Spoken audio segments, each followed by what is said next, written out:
NC State's coming off another solid season in 2023. We're going to go game by game, give you predictions for the Wolfpack in 2024. First, some thoughts on this team. You start with the offense, and you know what? I think this team's going to be really good offensively. I think you look at Grayson McCall coming in at quarterback. I'm a big fan of his. I think he's going to do a great job here. You've got Kevin Concepcion at wide receiver back, one of the best receivers in the country, returning in 2024. Around him, maybe you could use some guys to step up, but they added transfer running back that'll really help them out. Offensive line should be solid. So yeah, this is going to be a good offense. Defense, when I look at the defense, I don't see any area where they're going to be great, but I don't see any area where they're going to be bad. I think they're just going to be pretty solid across the board.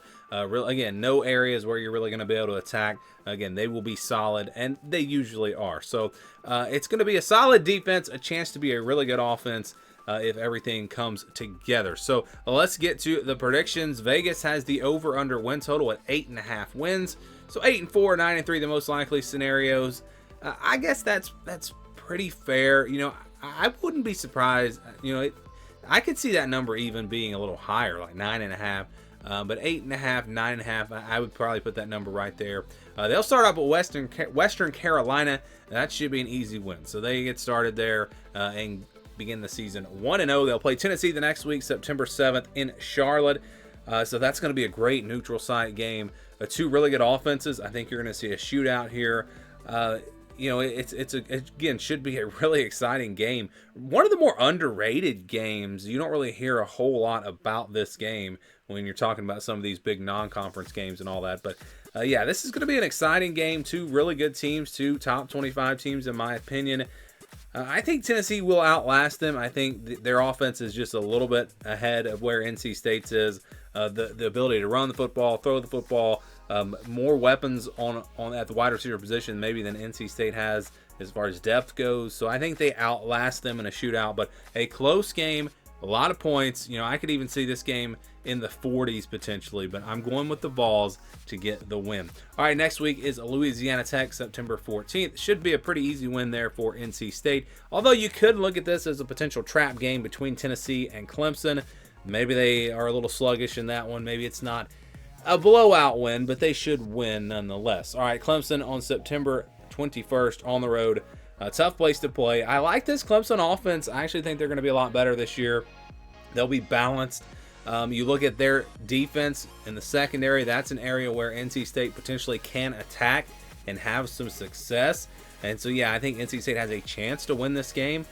But the game is in Death Valley. It's a really tough place to play. Clemson's front seven is going to be really, really good. So if they stop that NC State run game, make them one-dimensional, perhaps they can have some success on that side of the ball. But I do think this will be a very close game.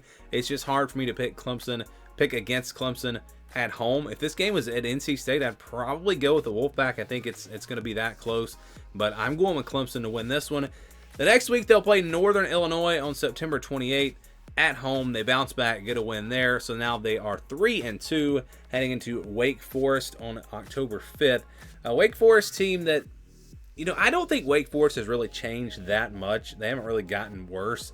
You don't have that quarterback like a Sam Hartman there anymore, but and that's really the difference. They maybe don't have that quarterback they bring in to transfer, of course, this year. We'll see how that works out. But I think it's more about just some of the other teams getting better in this conference, and so I think that's really kind of why Wake Forest is falling down the rankings in the ACC. I still think they'll have a pretty explosive offense. They do pretty much every year. They get good players, they develop them, and then they transfer out. So it's just tough for Wake Forest right now. I think NC State is just going to be the better team here. Wake Forest, I think, will score some points and make this one, an exciting game, a fairly close game. But I think NC State wins it by at least double digits. So that'll get them to 4-2. They play Syracuse the next week on October 12th. A lot of people high on this Syracuse team with Kyle McCord coming in at quarterback, new coaching staff. I think they'll be okay. I think they'll be a solid team, but I think NC State's clearly a better team and playing at home. There's just really no reason to pick against the Wolfpack. I've got NC State here moving to 5-2. They'll play Cal the next week on the road. That's a long way to travel. You got to go all the way out to California. Could the travel potentially have an impact on this game? Cal is going to be a team that I don't think is going to have a solid defense like they have in the past. And so I think NC State's going to be able to take advantage of that. Again, maybe a slow start playing out west, but I think NC State will settle in. Their overall talent, their overall depth will win the day. And maybe it's a close game, but I do think NC State's able to get a victory there. All right, the next week they travel back home. It would almost make sense to just put, like, when you're doing the schedules, to put Cal and Stanford back-to-back and put them both on the road, and you could just stay out west. That kind of would make more sense here. But no, we'll see NC State travel from California back home, and Stanford have to travel to North Carolina. So a lot of traveling here. But anyways, they actually get a bye week before this game against Stanford, and so they will have plenty of time to get back home and all that. Stanford's a team that I don't expect to be very good this season. You just wonder about this Stanford program. Are they ever going to get back to where they used to be? It's just hard to see it. You look at the roster this year, it's just not great, and they didn't really do anything in the transfer portal. Of course, when you've got those high academic standards, it's hard to add players in the portal, and they don't recruit very well either. So NC State just a much better team. They should be able to take care of business in this game. You got Duke next on November 9th. I just don't think this team is going to be anything like what they were last year. Malik Murphy steps in at quarterback. They've got some players. This is not going to be a bad Duke team, but not a team that's, I think, going to be able to go on the road and beat NC State. You wonder about Manny Diaz and this defense. Can they be good on that side of the ball? Maybe they're competitive in this game, but not good enough to win it. I like NC State to get to 8-2. They play Georgia Tech the next week on November 21st. I really feel like this Georgia Tech team is similar to the NC State team. If you just compare their rosters, the way they play, all that, I find them to be very similar this season. I think NC State against a better team overall, but Georgia Tech's going to be a solid team. They're going to be a battle-tested team, that's for sure, because they have a brutal schedule. They're playing at home in this game. I think they're fired up for this one, maybe desperate to get to a bowl game potentially. It's just one that goes back and forth. We see some points in this one, but I'm going with Georgia Tech. Haynes King back in another year. I think he'll play well, and the run game for Georgia Tech is going to be really good as well. So I've got Georgia Tech getting the upset win in a close game here.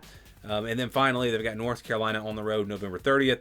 It's going to be a good one. I think North Carolina is a very underrated team, and they've also got a really easy schedule. So watch out. I mean, this could potentially be a game where North Carolina is playing to get to, 10-2 possibly. Again, if you look at their schedule, it's possible. So, yeah, again, this is a North Carolina team that's got talent on both sides of the ball. You got one of the best running backs in the country. Max Johnson steps in at quarterback.